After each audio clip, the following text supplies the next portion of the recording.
Cycling right now, terror strikes again, but not this time from ISIS. The Taliban retaking the headlines with their deadliest attack in years. The murder of 132 Pakistani school children. Wherever you live, wherever you are, those are our children. And this is the world's loss. 9 gunmen stormed the military-run school this morning, shooting at random. Survivors say they went classroom by classroom, selecting children to beat and slaughter. Others were made to watch as the Taliban burned their teacher alive. One of the youngest victims was just 2 years old. Anxious parents waited desperately for word. The Taliban says that this is revenge for strikes against their hideouts. But the attack was so extreme, even by war-torn Pakistani standards, that some Islamic militant groups that usually back the Taliban say that this time they went too far. Nobel Peace Prize laureate Malala Yousafzai, who the Taliban tried to execute at her school 2 years ago, condemned the attack, saying, quote, "Innocent children in their school have no place in horror such as this, but we will never be defeated." While down in Sydney, Australian Prime Minister Tony Abbott wants answers as to why the convicted criminal who held a coffee shop under siege for 16 hours was not on the terror watch list, but instead was allowed out on bail. 2 hostages and the gunman were killed. Police won't say at this point how. But tactical cops stormed the cafe with open fire, ending that siege and prompting an investigation into their strategy. This will take time for us to gather all the information so that we can piece together bit by bit exactly what happened. Both of those attacks are raising new concerns about global terror and terror sympathizers. We start with NBC News producer Fawaz Khan inside Peshawar. All the attackers have been killed. Some of them blew themselves up. Some were killed by direct action from the special forces who were essentially choppered in from inland Pakistan. This is one of the most tragic incidents in the country's 12-year-old war on terror. And for years, the military specifically has been criticized by internal and external, critics that it hasn't done enough to slam down against these forces. And then just this summer, when the political momentum and the military momentum converged, when the Pakistani military got its act together and started these massive ground and air campaigns against the militants, well, it seems that the militants have struck back at the very heart, the very base of the city where these operations came out from and were targeted from. And essentially, you're looking at a situation now where military families, army brats, really, young high school-age kids who have been targeted. NBC's Fawaz Khan in Pakistan, thank you so much. And let's bring back now security analyst Anthony Roman, and from the UK, Fawaz Gerges, Chair of Contemporary Mideast Studies at the London School of Economics and Political Science. And Anthony, let me start with you on this horrifying attack by the Taliban in Pakistan. This is the largest attack that they have had in years. Is this a show of strength, or is it more of a desperate attempt to regain relevance? Well, I think the latter. This was a horrific attack, and my biggest fear, and what I've been writing about and speaking about for several years, is that we are vulnerable in the United States for this very type of attack. We see the dovetailing into the Sydney siege, where in a public place, a place of gathering, place of where children are traveling, that these poor children. I mean, just horrible. Absolutely. I mean, there aren't words to describe this kind of horrific attack. Fawaz, for people who follow Pakistan, it was, of course, a very busy summer with that crackdown. Speak to us about the paradox here. I don't want to oversimplify at all. George W. Bush was once roundly criticized for talking about smoking out all the terrorists. We want to find them, we want to defeat them, and yet it seems that the paradox, as I put it, or the tough catch-22 here in Pakistan is you bring these guys out, you go after them. When they come back so furiously. I wonder whether some people there are thinking this is not the right strategy. Well, I think you're raising a very important question. I mean, for your own viewers, there is all-out war between the Pakistani state and the Pakistani Taliban militants and their allies. The Pakistani Taliban, when we say the Pakistani Taliban, it's a loose and chaotic coalition of about 30 groups. Located mainly in the tribal areas along the Afghani-Pakistani border.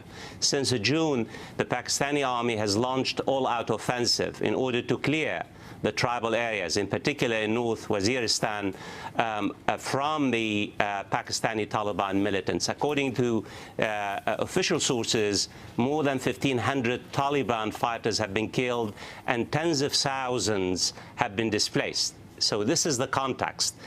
What you've seen today, yesterday and today in Pakistan, it is a direct attack against the Pakistani army itself, the most powerful institution in Pakistan. Remember, this military college, even though you have some civilian kids, children, attend the school, most of the kids are sons of senior and junior officers.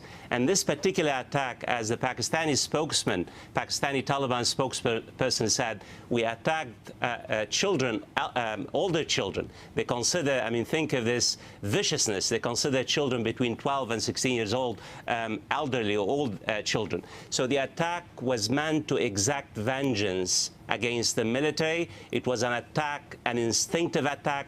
This is vintage Pakistani Taliban. I mean, I don't know why many of us are surprised. Of course, it's a massacre.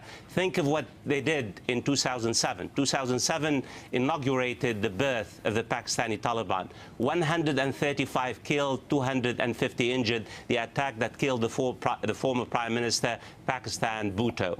2013, an attack on a Sunday school, Christian school, killed 80 children. On and on and on. But this is now all-out fight between the Pakistani state and the Pakistani Taliban. And even though the Pakistani Taliban has suffered a great deal of setback, obviously they still have the ability to come back and really exact a huge, huge cost on the civilian and the military population of Pakistan. Unfortunately, that is clearly the case here. Fawaz and Anthony, stick with us. We're going to head now to NBC's Sarah James in Sydney, Australia, for the latest from there. Crystal, I'm standing in front of what is a shrine now to the victims, to Katrina Dawson and to Tori Johnson, the two people who died in the siege here in Sydney. And the shrine is in front of what is now an active crime scene, because behind this is the chocolate cafe, the Lindt Chocolate Cafe, where that siege unfolded. As people come and lay flowers and write notes remembering the victims, meantime, authorities are trying to figure out how it happened. How did this gunman escape the net? And why was he on bail? This was a man who was wanted as an accessory to a murder of his former wife. And this was a very violent crime in which he had been stabbed and then set on fire. So what was he doing on the streets? These are just some of the questions that are being asked. Meantime, there's an increased police presence here in Sydney, something called Operation Hammerhead, where we're seeing police on the streets. They're going to be in public places, on transport, and also near iconic buildings like the Opera House. And that will take place for the next several weeks. Back to you guys.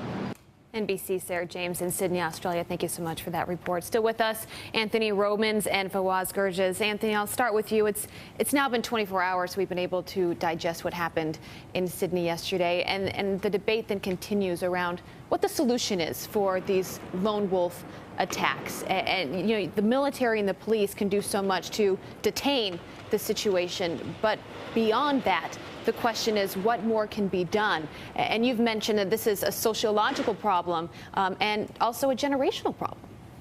It really is. The lone wolf attack has a very, very long history that dates back even prior to the 19th century.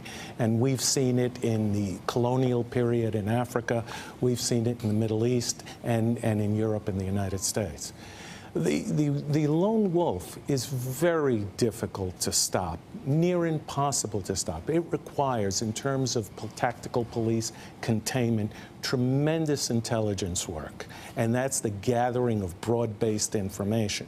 I mean, you have Timothy McVeigh, you have Andrew Breivik. They did tremendous damage to their areas, but they conceal their activities incredibly well by buying small quantities of of nitrite, which was used in the explosive devices for those massive, massive truck bombs.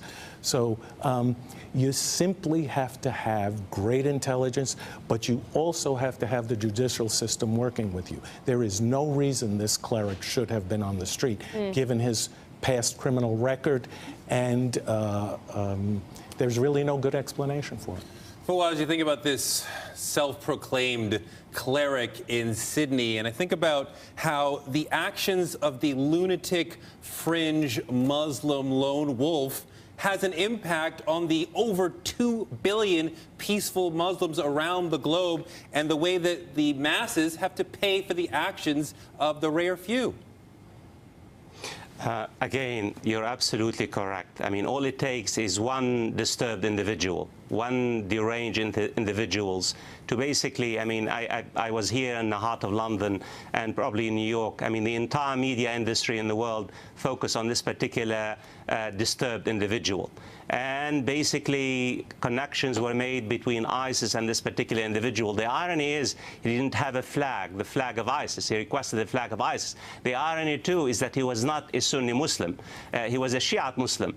And as you well know, ISIS has a genocide, basically, worldview against the Shiites. So here you have a Shiite who has been targeted by ISIS, yet portrayed by many media outlets as somehow part and extension, not only of ISIS, but also of the Muslim threat. In Germany, just 15,000 protesters basically have taken to the streets in the last few days, denouncing and condemning the presence of Muslim communities. And this does a great deal the idea of Islamophobia. Let me say a few words about the lone wolf attack. I mean, think of what has happened in Pakistan in the last 24 hours. Nine militants exacted, basically triggered a massacre. It could have been much worse. Many people don't realize you have 2,500 basically students in the school. It could have been much worse thanks to the security forces that prevented a much bigger loss. The reality is we teach our students, I teach international relations, there is no absolute security, either in international relations or even in domestic society. Think of what happened on 9/11. 19 young Arab men, I mean, brought death and pain to American shores. You cannot, I mean, guard against either the lone wolf attacks or even soft target. We live in open societies. Insecurity is part of our own well-being, the postmodern man. And the reality is we live in an age what I call the terrorism curse. The curse of disturbed human beings who basically would like empowerment through the barrel of a gun instead of basically making the journey in this life. All right, Fawaz Gerges and Anthony Roman, thank you both. Really appreciate your time.